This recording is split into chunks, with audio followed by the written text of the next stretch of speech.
أعوذ بالله من الشيطان الرجيم.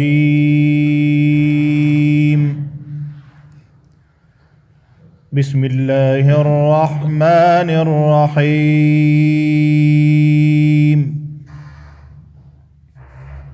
وإذ قال ربك للملائكة إني جاعل في الأرض خليفة قالوا أتجعل فيها من يفسد فيها ويسفك الدماء ونحن نسبح بحمدك ونقدس لك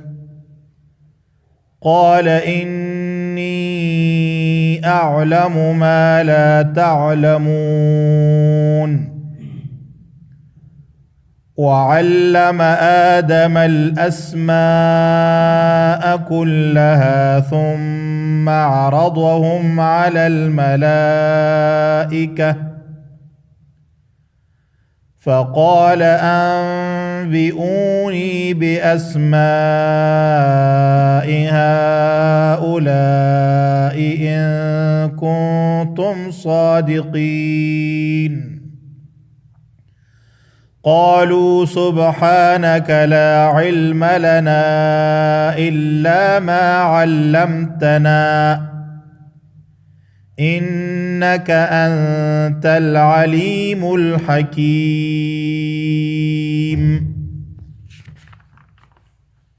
د سورة بقره د دریم رکو د دیرشم آیتنا تر 4 آیت پورې بنن درس وړاندې کیږي. د دې نه مخکینی رکوع کې د توحید او د الله تعالی د بندګۍ دعوت ورکړل شو او د هغې دپاره دا دلیل بیان شو چې کوم رب چې تاسو پیدا کړي ستاسو نسلونه پیدا کړي او پزمکه کې ستاسو د پاره د رزق بندوبست کړي، ستاسو د تربیت، ستاسو د تغذیه، ستاسو د پرورش او بیا یې ستاسو د هدایت د پاره د پیغمبر بندوبست کړي، تاسو له مرګ او ژوند درکړي او پزمکه کې چې څه شی دی هغه ټول ستاسو لپاره پیدا کړي دي، نو ضروري ده چې تاسو د هغه عبادت وکئ. دا ټول د عبادت دپاره دلایلو. په دې رکوع کې هم الله متعال چې د الله د بندګۍ کوم دعوت ورکئ نو د هغې دپاره نور دلایل وایي او هغه دلایل دا ده چې که یو طرف ته الله ته پیدا کړی یو تا ته نعمتونه درکړي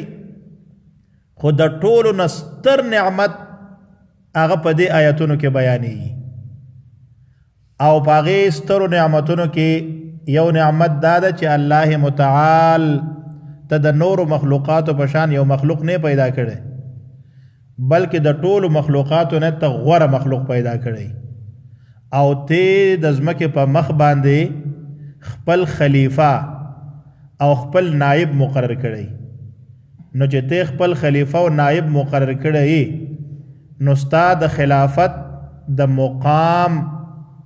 مسئولیت دا ده چې ته به د الله د امر نه سرغړونه نه کړې ځکه خلیفه هغه څوک چې هغه د خپل بادار او د خپل سید او د خپل مالک د مرضی مطابق کار تر سره کوي او د هغې نه خلاف نه کوي. نو ستا مرتبه ډیره لوړه ده، نو ستا مسئولیت هم ډیر لوړ دی. بله دا چې الله تا ته علم درکړی، تا ته پوهه درکړې. کوم علم چې الله انسان ته ورکړی دا علم بل هیڅ مخلوق ته نه دی ورکړی، فرشتو ته هم نه دی ورکړی. د انسان علم چې دی هغه د فرشتو د علم نه اضافه ده. ځکه په فرشتو کې فرشتو له چې الله کوم علم ورکړی دی نو د هغې علم یوازې په هغه ساحه پورې خاص دی د کوم مسئولیت چې فرشتې لري خو په انسان کې د هر شي د یادولو او د هر شي د علم د ترلاسه کولو وړتیا ده. دریم نعمت چې الله تا باندې کړی هغه دا ده چې فرشتې تا ته په سجده کړي دي. تا ته دومره کرامت او عزت درکړی چې فرشتو تا ته سجده کړې ده. فرشتې ستا تابع ګرځولي، تا ته مسخر کړي. نو د دې نه ډېر لوی کرامت بل شته نشته. نو د دغه ټولو کرامتونو او د دې ټولو نعمتونو تقاضا او غوښتنه دا ده چې ته به د الله د امر نه سرغړونه نه کړې. کوم هدایت او لارښوونه چې د الله د خوا نه تا ته راغلي هغه منه او د هغې نه سرغړونه مه کوه. نو دا د دغې راتلونکي رکوع خلاصه ده. الله متعال فرمای وَإِذْ او هغه وخت هم یاد کا، یعنی وذکر ما او تا ته وی اول خطاب پیغمبر ته ده خو بیا مونږ هر یو ته ده. وذکر وَإِذْ یعنی وذکر اذ یاد کا هغه وخت اذ کله چې قال اویل ربک استا رب للملائکتی فرشتو ته. ملائک جمع د ملک ده.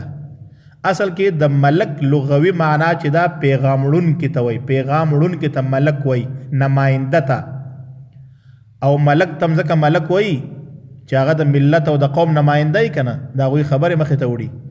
موږ چې ورته ملک صاحب ویو دا ځکه چې هغه د قوم نماینده ده، فرستاده ده، پیغام وړونکی ده.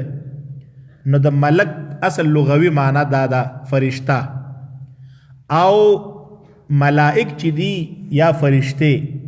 هغه یو ځانګړی او خاص شخصیت لرونکی مخلوق ده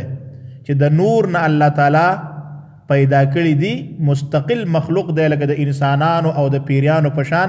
یو مخلوق ده، د نور نه پیدا دی. د الله تعالی د امر نه سرغړونه نه کوي. څه چې ورته الله ووایي هغه مني. او په دې کائناتو کې د الله تعالی د انتظام چلون کې دغه فرشتي دي. الله متعال هغوی ته په مختلفو ساحاتو کې اختیار ورکړی دی او هغه د الله تعالی په د کائناتو کې د الله کارمندانې دي. څه چې ورته الله وایي هغه کوي. یفعلون ما یؤمرون، څه چې ورته امر کیږي هغه کوي او د الله تعالی نافرماني نه کوي.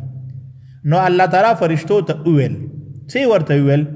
انی یقینا زه جاعل پیدا کون کایما،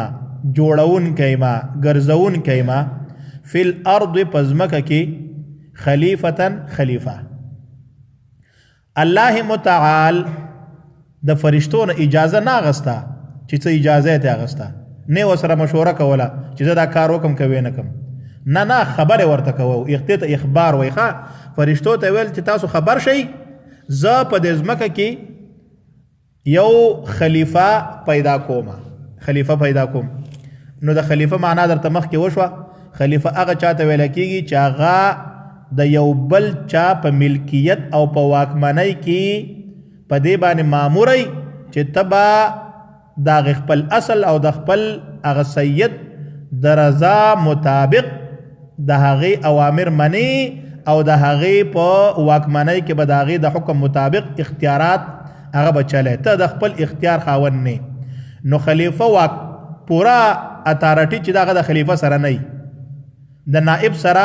پورا واکمنی نه،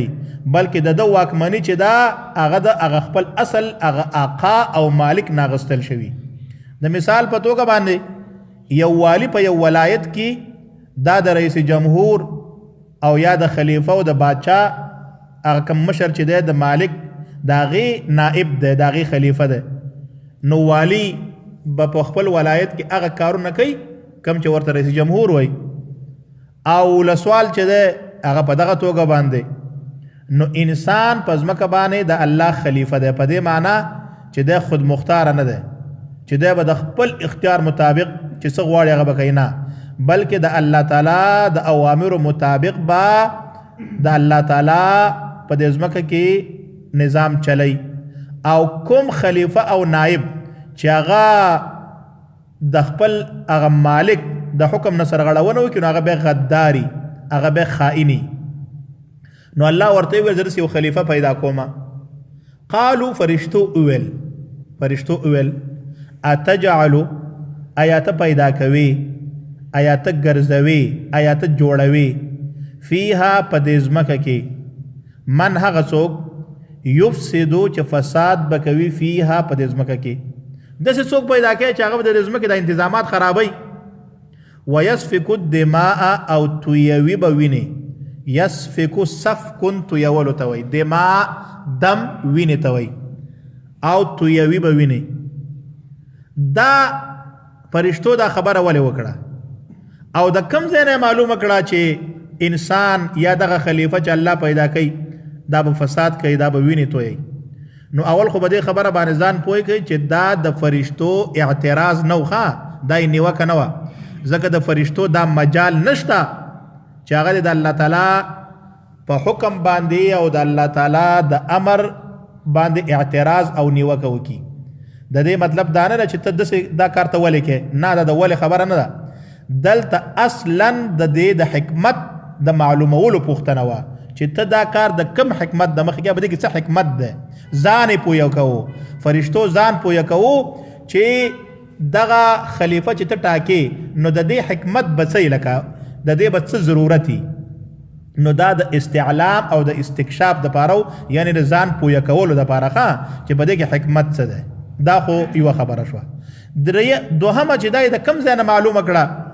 چې دا انسانان به فساد کوي او دا به وینې تویوي نو په دې کې مختلف روایتونه شته یو خبره پکې دا ده وایي چې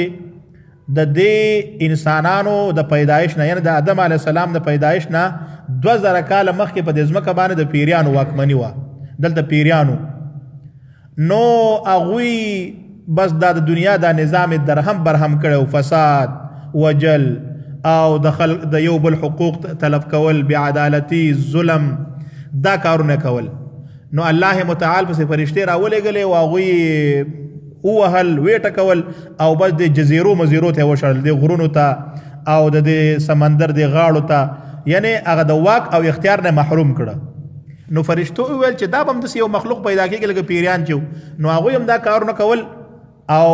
دا بل نوی مخلوق چې پیدا کېږي هغه هم دا کار کوي یو قسم ته قیاس یې وکړه دا یو نظر ده خو اساسي غوره نظر هغه دا ده چې فرشتو د خلیفه د نوم نه دا استنباط وکړه ځکه خلیفه خو هغه چاته ویل کېږي چې هغه ماتحت خلک لري او د هغې په منځ کې به بیا فیصلې کوي او هغه به د غلطو کارونو نه منع کوي دا د خلیفه مسؤلیت ده دا د خلیفه کار ده او کم ظلمونه او کم د یو بل په حقوقو باندې څوک تیری کوي د هغې مخنیوی به کوي او که کم حرام کار او ناروا کار کوي د هغې نه به خلک منع کوي دا د خلیفه هغه مسؤلیتونه دا مسؤلیت ده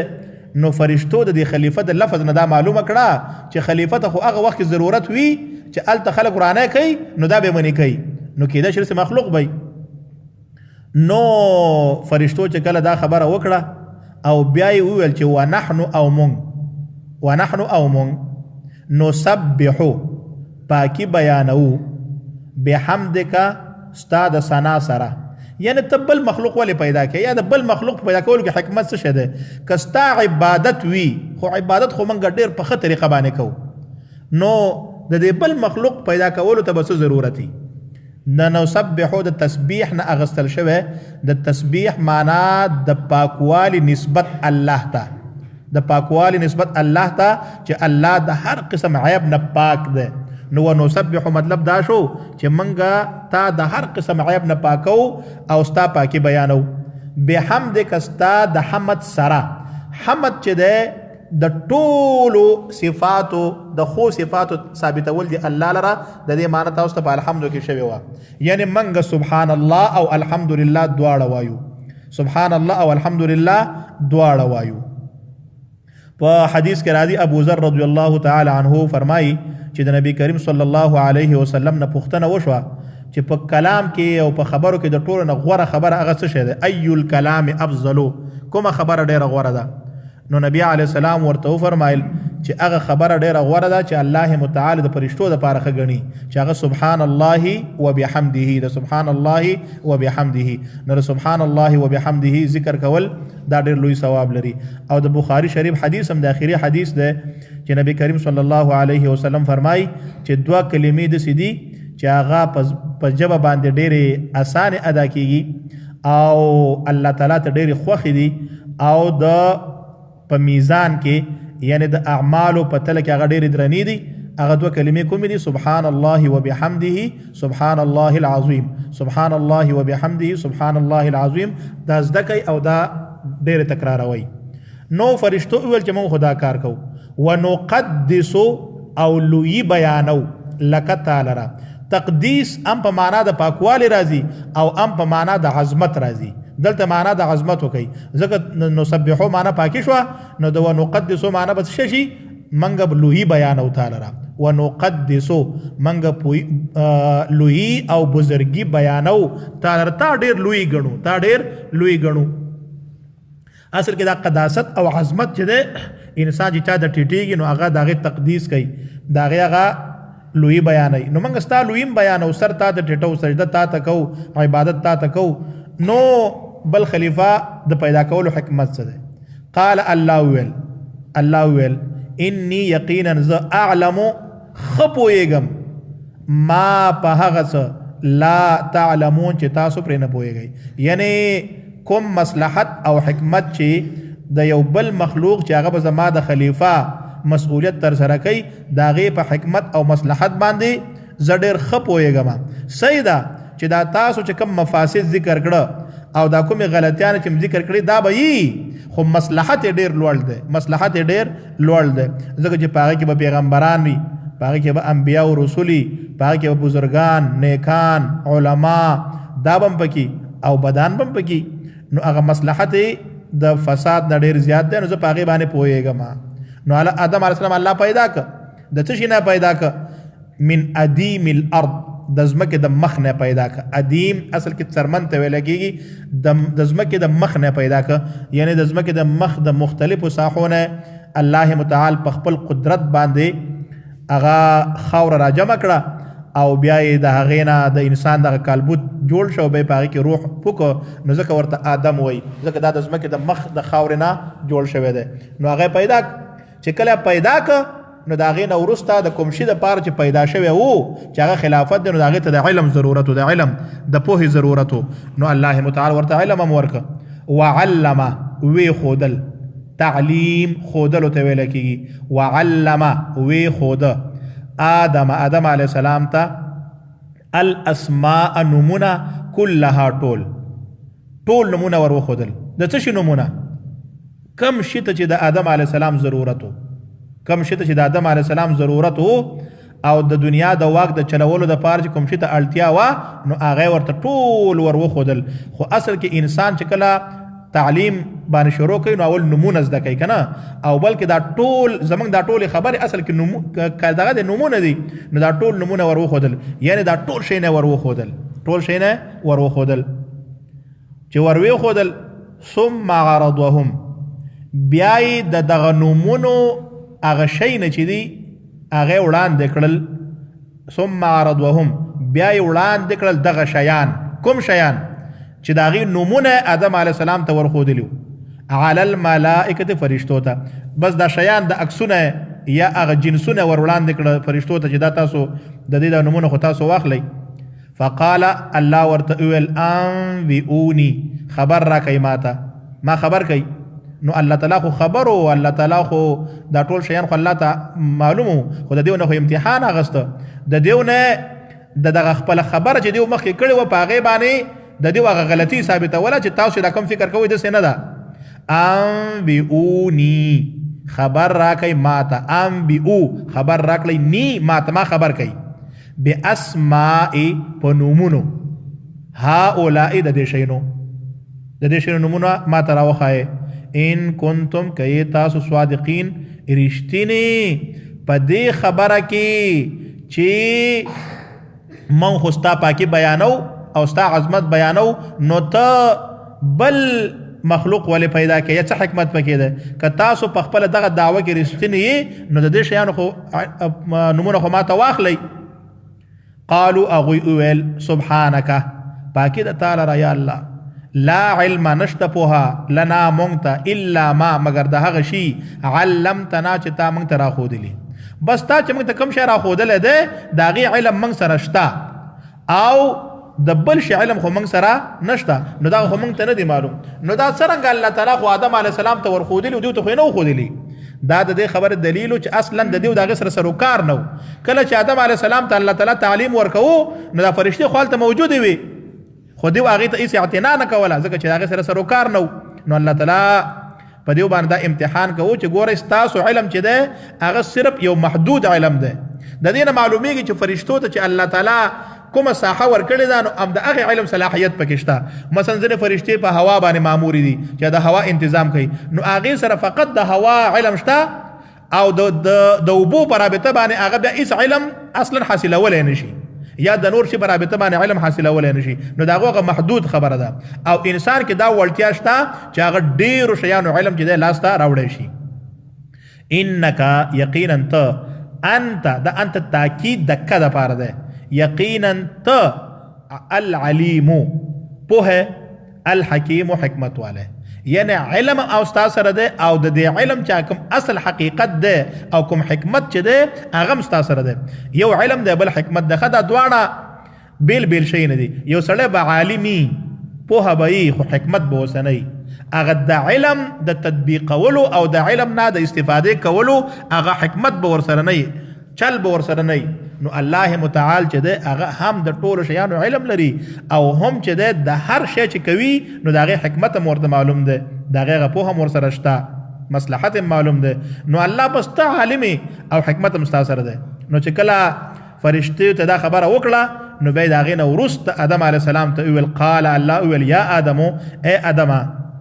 انبئهم خبر ورکه دې فرشتو ته باسمائهم په نومونو د دغه شیانو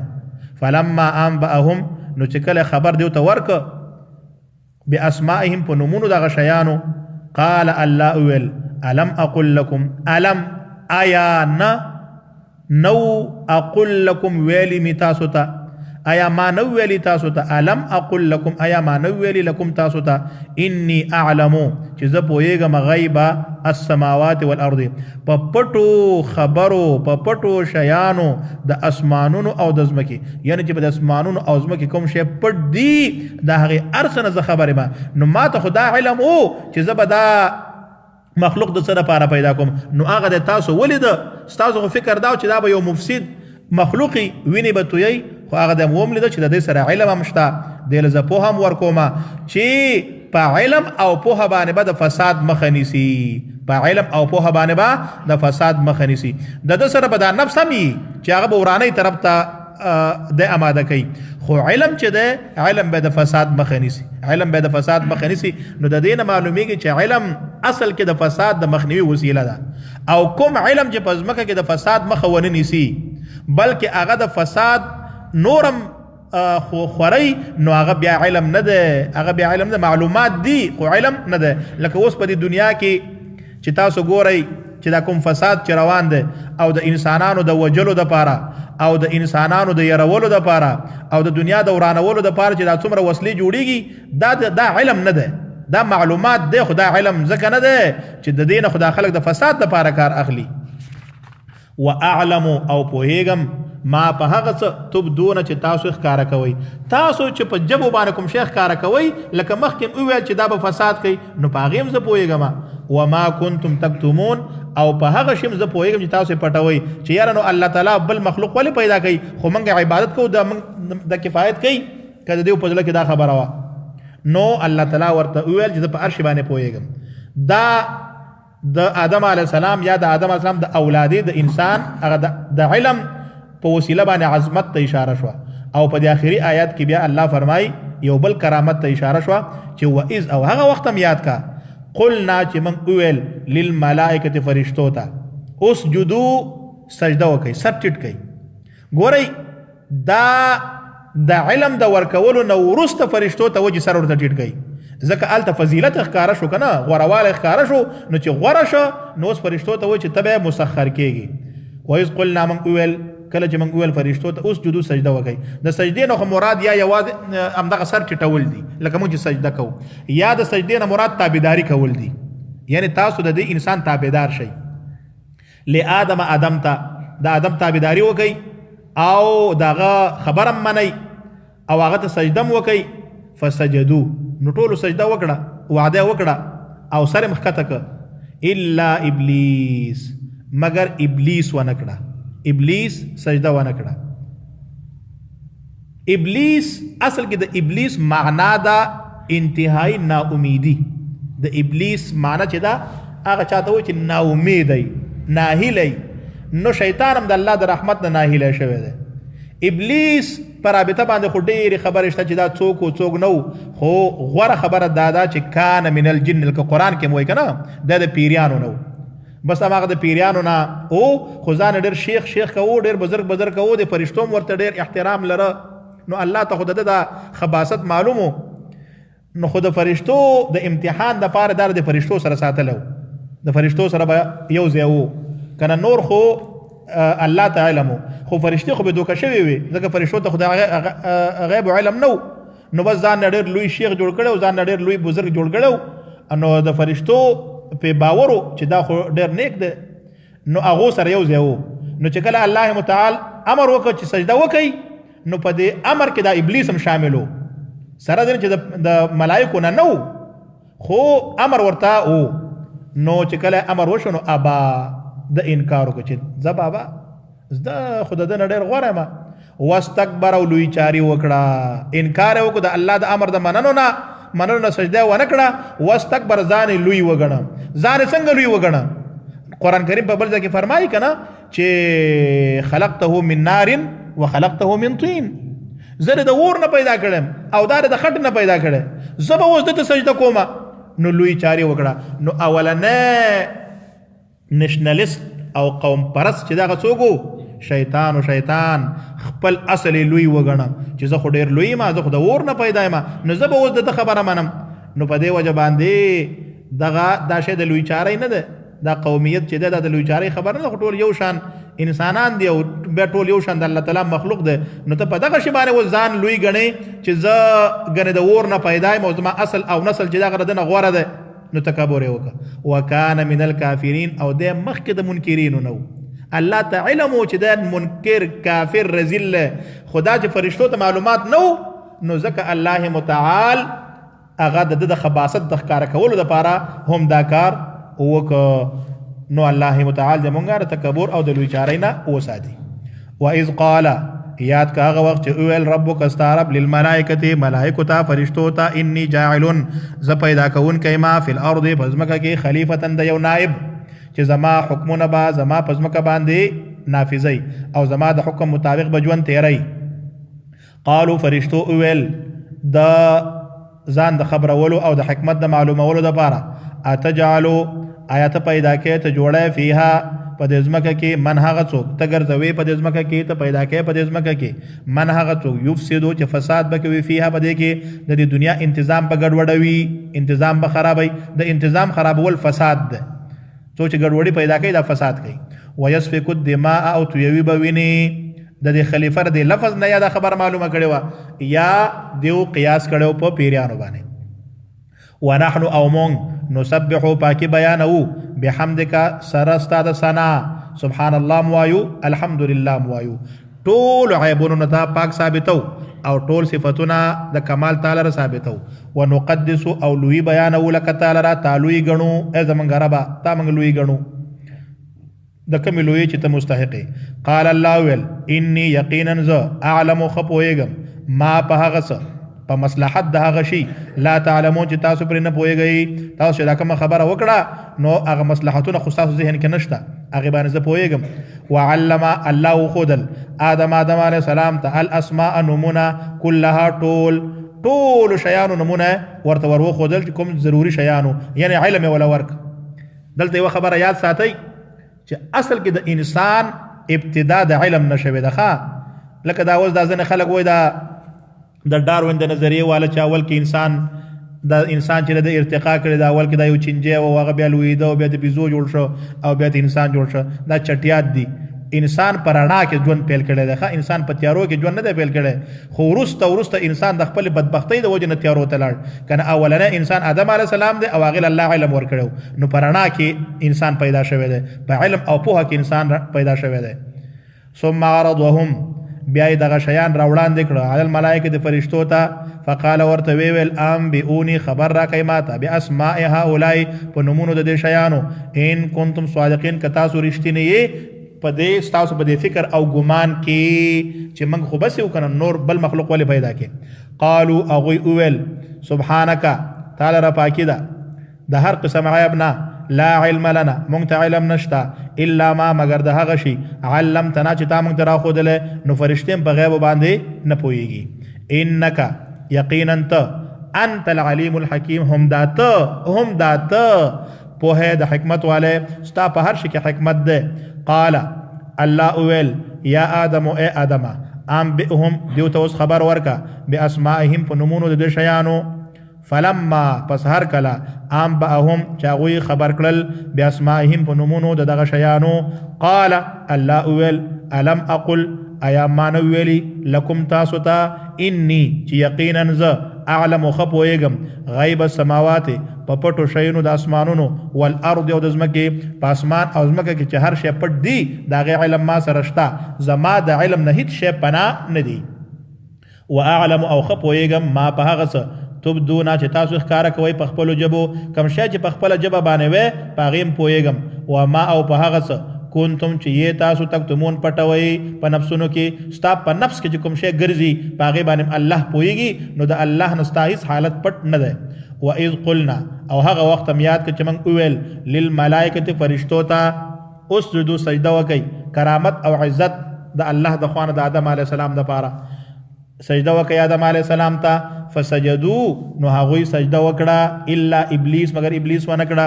نو دې کې هغه بحث مه کوه چې مخلوق ته سجده جایز ده او که ناجایز ده دا خبره ځکه صحیح نه ده چې اصل کې امر د الله امر منه نو هلته الله فرشتو ته ویل سجده وکئ نو ورته ویې کړه نو د دې دا معنا نه چې اوس بل چاته به ته سجده کول جایز دي بل چاته سجده کول جایز نه د الله نه بغیر هغه هم د الله تعالی په امر باندې فرشتو سجده وکړه فسجدو هغوی سجده وکړه الا ابلیس مگر ابلیس ونه کړه او دا حکم هغه ته هم شامل تم سجده وکړه هغه ونه کړه ولې ونه کړه ابا انکار یې وکړه د سجدې کولو نه واستکبر ځان یې لوی وګڼه چې زه خو لوی یم زه د اور نه پیدا یم زه څنګه د دغه عبادت وکړم وکان او دی و من الکافرین د کافرو نه ځکه په پیریانو کې نور